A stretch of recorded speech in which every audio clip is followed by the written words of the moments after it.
प्रदेश में सियासी घटनाक्रम तेजी से बदलता जा रहा है। उप मुख्यमंत्री सचिन पायलट के तेवरों के बाद संकट में घिरती दिख रही गहलोत सरकार अब मजबूत नजर आ रही है। जी हां, सीएमआर में कांग्रेस विधायक दल की बैठक संपन्न हुई, जिसमें बहुमत के आंकड़े से ज्यादा विधायक शामिल हुए, जिन्होंने विरोध के खेमे के दावों को चित करने का काम यहां पर किया। इस दौरान बैठक में गहलोत सरकार के समर्थन में प्रस्ताव भी पारित किया गया, जिसमें सभी विधायकों ने यह संकल्प लिया कि प्रदेश की 8 करोड़ की जनता ने कांग्रेस को बहुमत देकर सेवा और विकास करने की जिम्मेदारी सौंपी है, जिसको सभी विधायक इस कर्तव्य के साथ निभाने के लिए संकल्पबद्ध है। बैठक में विधायकों ने मुख्यमंत्री अशोक गहलोत के नेतृत्व वाली सरकार का समर्थन किया। साथ ही पार्टी विरोधी गतिविधियों में शामिल होने वाले और बैठक में नहीं आने वाले कांग्रेस के विधायकों और पार्टी के पदाधिकारियों के खिलाफ निंदा प्रस्ताव भी पारित किया गया। और साथ ही में निर्णय लिया गया कि पार्टी विरोधी गतिविधियों में शामिल होने वाले नेताओं के खिलाफ अनुशासनात्मक कार्रवाई भी की जाएगी। साथ ही में बैठक में शामिल हुए विधायकों की बाड़ेबंदी इसके बाद की गई। मुख्यमंत्री अशोक गहलोत विधायकों के साथ बस में बैठकर होटल पहुंचे।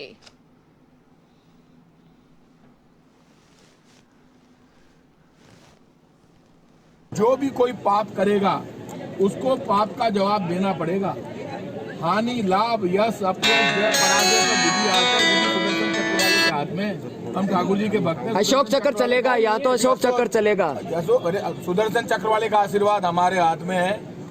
अशोक गहलोत जी मुख्यमंत्री मान लिया, हमारे नेता हैं, लेकिन सुदर्शन चक्र वाले का आशीर्वाद हमारे साथ है।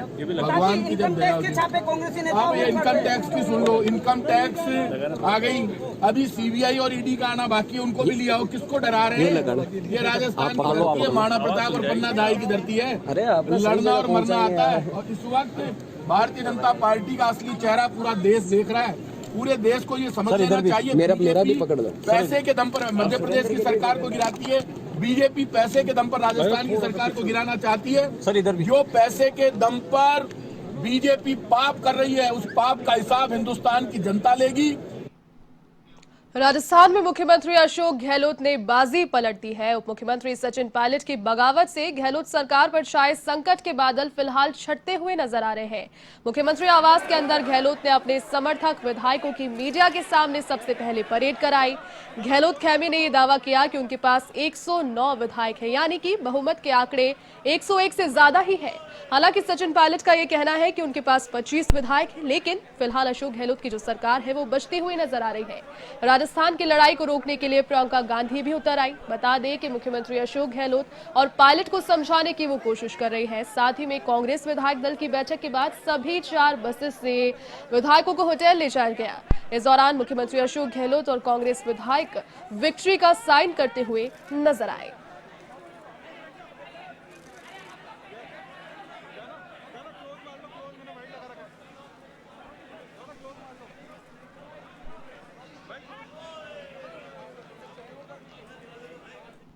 राजस्थान में राजनीतिक उठापटक के बीच कांग्रेस के दिग्गज नेताओं ने प्रेस कॉन्फ्रेंस की। इस दौरान कांग्रेस प्रवक्ता रणदीप सुरजेवाला ने कहा कि हम सभी विधायकों और साथ ही में नेताओं से अपील करते हैं कि वो विधायक दल की बैठक में अवश्य शामिल हो, कांग्रेस की सरकार को मजबूत करने का कार्य वो करें। रणदीप सुरजेवाला ने यह भी कहा कि कभी कभी वैचारिक मतभेद जो होता है वो उत्पन्न होता है, लेकिन इससे अपनी ही सरकार को कमजोर करना बिल्कुल भी ठीक नहीं है। आदरणीय मित्र, हर बात जो पार्टी के अंदर का वार्तालाप है उसे टेलीविजन पर या अखबार में चर्चा करना अनुशासन के अनुरूप नहीं हो सकता। परंतु श्री सचिन पायलट जी से भी और दूसरे साथियों से भी कांग्रेस आला कमान द्वारा एक बार नहीं, पिछले 72 घंटे में 48 से 72 घंटे में अनेकों बार बात की गई है। मैंने आपको 3 व्यक्तियों के नाम भी बताए। कांग्रेस के संगठन प्रभारी महासचिव श्री केसी वेणुगोपाल जी द्वारा, कांग्रेस कार्य समिति के एक सबसे वरिष्ठ सदस्य जो पूर्व केंद्रीय मंत्री हैं उनके द्वारा, और कांग्रेस आला कमान के द्वारा उनसे कई बार वार्तालाप हुई है और कहा गया है कि खुले मन से अगर आपका कोई मतभेद है तो आप आकर उसे पार्टी की फोरम पर रख सकते हैं। कोई ऐसी समस्या नहीं जिसका निदान हल नहीं निकाला जा सकता।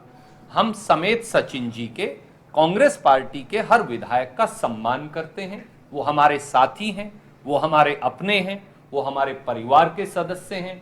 हमने लंबे समय तक उनके साथ काम किया है, हमारा उनके प्रति स्नेह है, हमारा उनके प्रति आदर है, वो हमारे अपने हैं।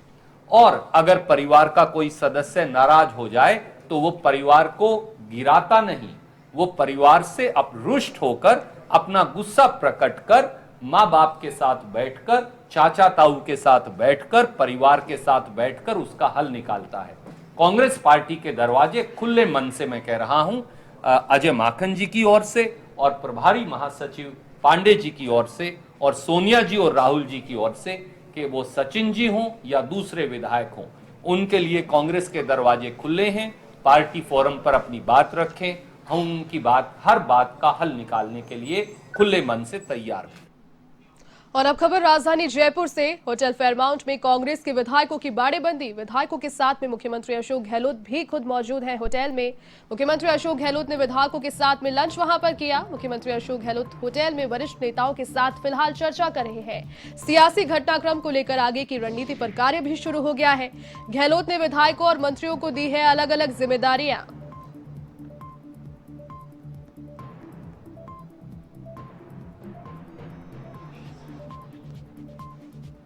चलिए इसी खबर पर अधिक बातचीत के लिए हमारे वरिष्ठ पत्रकार नीरज मेहरा फोन लाइन पर जुड़ चुके हैं। नीरज जी, कांग्रेस के विधायकों की जो बाड़ेबंदी की प्रक्रिया थी वो पूरी हो चुकी है विधायक दल की बैठक के बाद में। उसके बाद बताया जा रहा है कि मुख्यमंत्री भी वहां पहुंचे हैं साथ में और लंच किया, साथ ही में आगे की रणनीति पर कार्य किया। क्या कहेंगे इसके बारे में? देखिए दीदी, जिस तरह के राजस्थान के राजनीतिक हालात चल रहे हैं, कांग्रेस विधायक दल के नेता मुख्यमंत्री अशोक गहलोत विधायकों के साथ होटल में मौजूद है जी। और 109 विधायकों के साथ होने का उन्होंने दावा किया कि 109 विधायक हमारे साथ में हैं। और जो है दूसरी ओर सचिन पायलट ने अभी तक किसी तरह का बयान जारी नहीं किया जी। आधिकारिक रूप से। अभी तक पिछले 3 दिन की बात की जाए तो सचिन पायलट की ओर से किसी भी तरह का बयान नहीं आया। न तो उन्होंने ये कहा कि मैं सरकार के साथ नहीं हूँ या कांग्रेस के खिलाफ हूँ या बीजेपी में जा रहा हूँ या नई पार्टी बना रहा हूँ। जो भी बयान चलाए जा रहे हैं वो तमाम बयान कयासबाजी के आधार पर ही चलाए जा रहे हैं। हालांकि उन्होंने पार्टी के जो वरिष्ठ नेता हैं उनके फोन नहीं उठाए, ये तय है।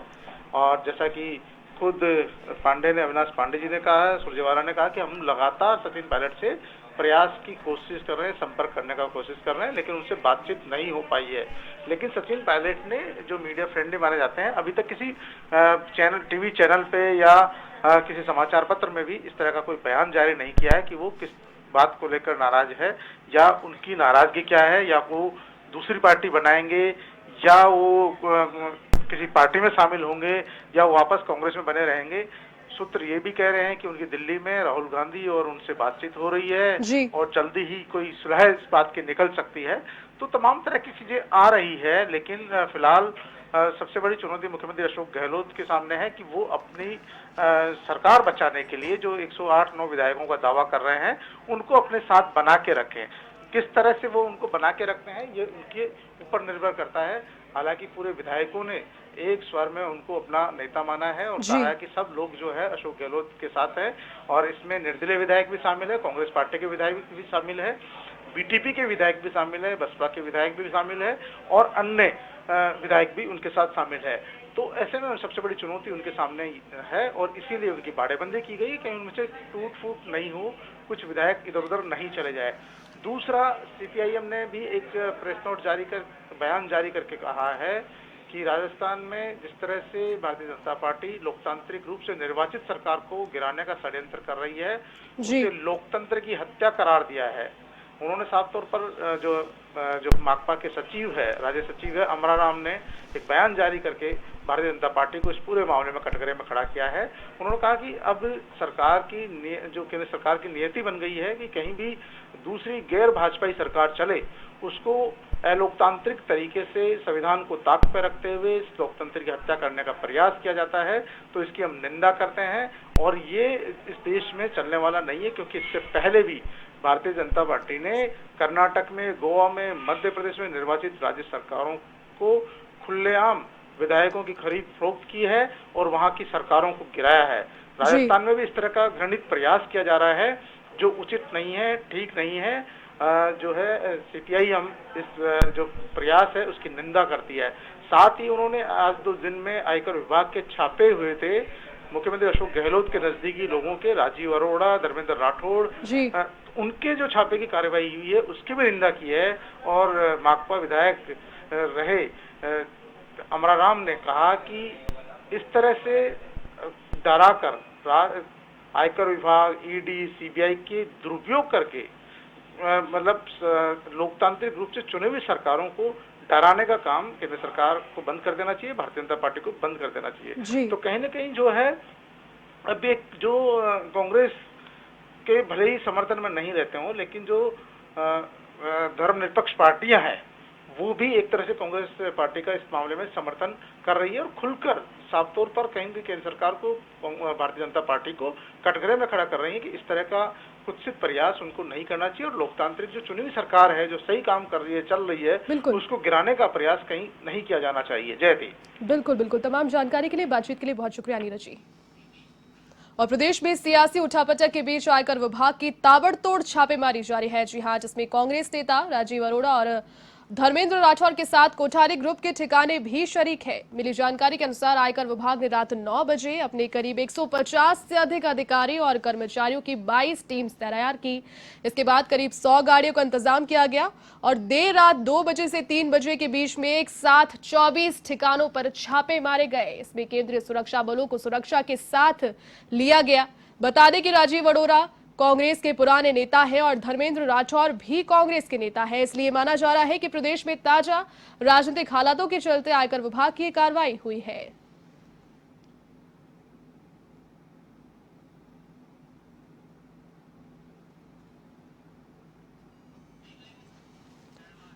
प्रदेश कांग्रेस में सियासी घटनाक्रम के बीच राजधानी जयपुर में प्रदेश कांग्रेस कार्यालय पर लगे सचिन पायलट के पोस्टर हटा दिए गए। पोस्टर्स हटाने के बाद प्रदेश कांग्रेस में राजनीतिक अटकलें जो थी वो तेज हो गई। इसी बीच अफवाह सामने आई कि सचिन पायलट के हटाए गए पोस्टर्स फिर से चस्पा कर दिए गए, लेकिन सचिन पायलट की तस्वीरों वाले पोस्टर्स को दोबारा नहीं लगाया गया। हालांकि कार्यालय पर जो पोस्टर्स लगे हुए थे उसमें सचिन पायलट की फोटोग्राफ्स नहीं है।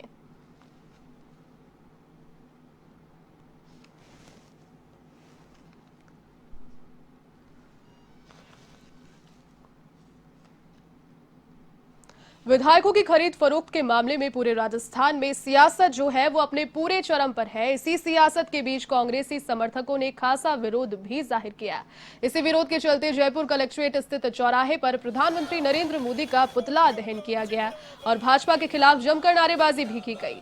कांग्रेसी कार्यकर्ताओं ने आरोप लगाया कि भाजपा ने प्रदेश की सरकार को गिराने की मकसद से साजिश और रंजिश के चलते कांग्रेसी कार्यकर्ताओं के करीबियों के घर पर, साथ ही में 24 जगहों पर इनकम टैक्स की कार्रवाई की। ऐसे में तमाम कांग्रेसी कार्यकर्ताओं ने इस कार्रवाई का विरोध जाहिर करते हुए कड़े शब्दों में इसकी निंदा भी की है।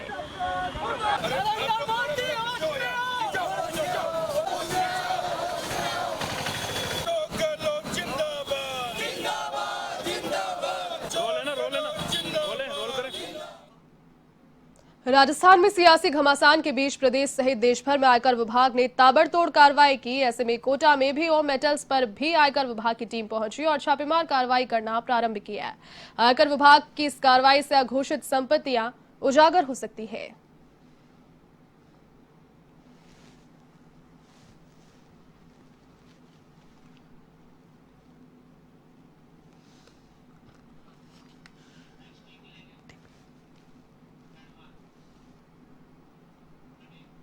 और इन सभी के बीच में राजस्थान में जो कोरोना का ग्राफ है वो भी तेजी से बढ़ता जा रहा है। आपको बता दें कि राजस्थान से आज भी 95 नए कोरोना के पॉजिटिव मामले सामने आए। राजधानी जयपुर से सबसे ज्यादा 39 केसेस आज सामने आए। अलवर से भी 19, अजमेर से 2, कोटा और दौसा से 8 मामले, झुंझुनू, भरतपुर और हनुमानगढ़ से क्रमशः एक कोरोना का पॉजिटिव आज मिला। साथ ही में राजस्थान में आज 4 मरीजों की मौत भी हुई है। मरने वालों का जो आंकड़ा है वो बढ़कर हो गया है 514 फिलहाल। और कोरोना से पॉजिटिव मरीजों की संख्या जो है राजस्थान में वो हो गई है 24,487। राहत की बात यह है कि प्रदेश में अब खाली 5,735 एक्टिव केसेस फिलहाल है। इसके अलावा सभी दुरुस्त हो चुके हैं।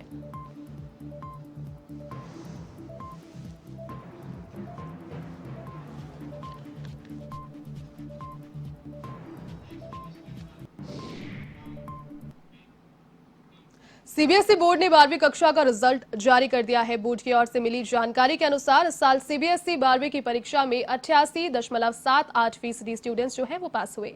इसमें दिल्ली के जोन में 94.39% रिजल्ट रहा। सीबीएसई 12वीं की परीक्षा में इस बार लड़कियों ने बाजी मारी है। इस बार 12वीं में लड़कियों का जो रिजल्ट है वो 92.15% रहा।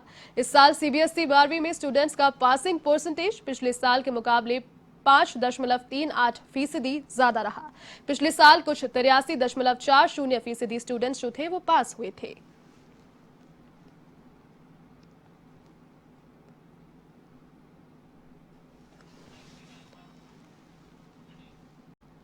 साथ ही में राजस्थान बोर्ड ने भी अपने 12वीं कॉमर्स का रिजल्ट आज जारी कर दिया। राजस्थान बोर्ड 12वीं कॉमर्स का रिजल्ट बोर्ड की आधिकारिक वेबसाइट rajasthanresults.nic/in पर जारी किया गया। राजस्थान बोर्ड पहले ही 12वीं का बोर्ड साइंस रिजल्ट जो है वो जारी कर चुका है। आज 12वीं बोर्ड कॉमर्स का रिजल्ट जो है वो जारी किया गया। वाणिज्य वर्ग का परिणाम 94.49% रहा। अभी राजस्थान बोर्ड को 10वीं कक्षा और साथ ही में 12वीं आर्ट्स का रिजल्ट भी जारी करना शेष है।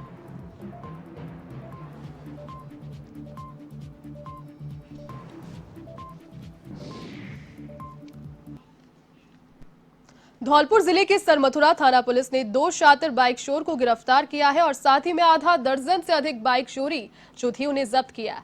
जानकारी के मुताबिक बदमाश पिछले लंबे समय से धौलपुर स्थित मध्य प्रदेश के सबलगढ़ कस्बे में बाइक चोरी की इन वारदातों को अंजाम दे रहा था। सरमथुरा थाना प्रभारी धर्म सिंह गुर्जर ने इस पर बताया कि एसपी केसर सिंह के निर्देश पर बदमाशों के खिलाफ धरपकड़ अभियान चलाया गया, जिसके तहत शातिर बाइक चोर रवि मीणा और नरेंद्र उर्फ गंगा को गिरफ्तार किया गया। साथ ही में 8 चोरी की बाइक भी जब्त की गई।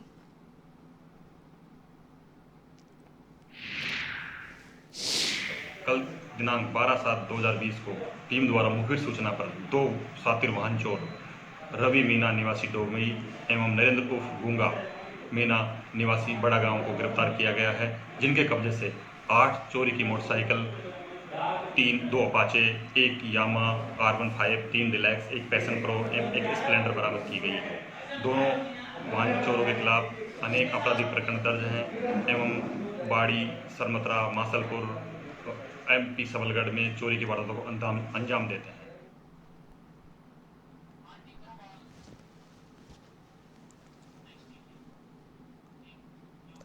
अलवर जिले के रामगढ़ में नाबालिग युवती के साथ हुए दुष्कर्म मामले में पुलिस ने 2 आरोपियों को गिरफ्तार कर लिया है। जी हां, रामगढ़ पुलिस ने आरोपी पक्ष के 4 लोगों को नामजद किया और आरोपी इंजुम और महमूद खान को गिरफ्तार किया है। आरोपियों पर आरोप है कि पीड़िता के पिता को आत्महत्या करने के लिए उन्होंने मजबूर किया। बता दें कि युवती से दुराचार और 1.5 साल तक उसका उत्पीड़न करने का मामला दर्ज होने के बाद आरोपियों ने पीड़िता के पिता और भाई पर राजीनामे को लेकर दबाव बनाना शुरू किया। राजीनामा नहीं होने पर उन्हें जान से मारने की धमकी दी।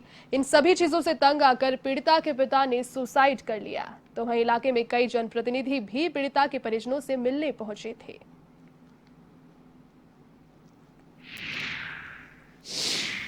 इस संबंध में हमने आज 2 व्यक्तियों को गिरफ्तार किया है। एक का नाम इंजुम उर्फ अंजुम है, जो कि आरोपी का भाई है, और दूसरे का नाम महमूद है, वो भी आरोपी का भाई है। अन्य आरोपियों के बारे में अनुसंधान जारी है और उनकी भी शीघ्र गिरफ्तारी की। कोरोना के संक्रमण के बीच बिजली के बिलों को भेजकर कोटा की जनता से खिलवाड़ किया जा रहा है। बिल का भुगतान करने के विरोध में सोमवार को कोटा में भाजपा युवा मोर्चा के कार्यकर्ताओं और साथ ही में नेताओं ने जवाहर नगर चौराहे पर प्रदर्शन किया। इसमें कार्यकर्ताओं ने भैंस के आगे बीन बजाकर बिजली बिलों को लेकर अपनी नाराजगी को जाहिर किया। भाजपा युवा नेता गिरिराज गौतम ने बताया कि कोटा में कोरोना का संक्रमण जो है वो लगातार फैल रहा है, लोगों पर आर्थिक संकट है, लेकिन कोटा में बिजली कंपनी लगातार बिलों को भेजकर अपना मुनाफा कमाने में लगी है। इसलिए भाजपा युवा मोर्चा ने सरकार से मांग की कि जनता की समस्याओं को ध्यान में रखते हुए बिलों को माफ किया जाए।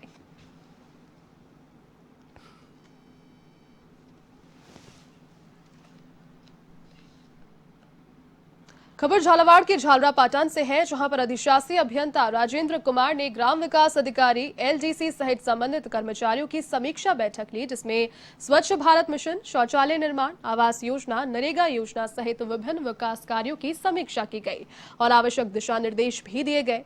इस दौरान अधिशासी अभियंता निमेश ने कहा कि समस्त योजनाओं में तेजी लाते हुए 7 दिन में प्रगति रिपोर्ट पेश करें। इस दौरान तकनीकी सहायक विजय जोशी, घनश्याम शर्मा, पुष्पेंद्र सिंह, जितेंद्र फागना इत्यादि उपस्थित रहे।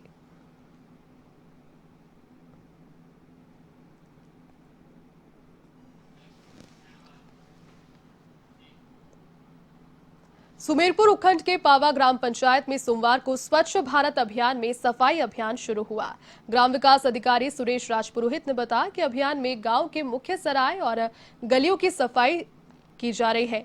उन्होंने बताया कि मानसून आने वाला है, इसलिए नालियों की सफाई बेहद आवश्यक हो जाती है। सरपंच करुणा राजपुरोहित ने बताया कि स्वच्छ भारत अभियान के तहत गांव में सफाई अभियान शुरू किया गया है। इसका मकसद जो है गांव में सफाई व्यवस्था बनाए रखना है।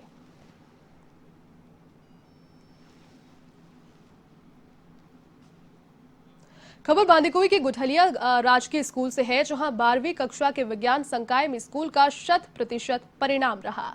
इसके बाद स्कूल प्रशासन की ओर से उत्कृष्ट अंक प्राप्त करने वाले छात्र छात्राओं का सम्मान किया गया।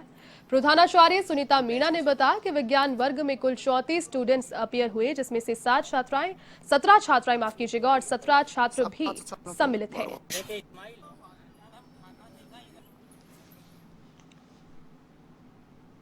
चलिए, इस बुलेटिन में फिलहाल के लिए बस इतना ही। देश और दुनिया की तमाम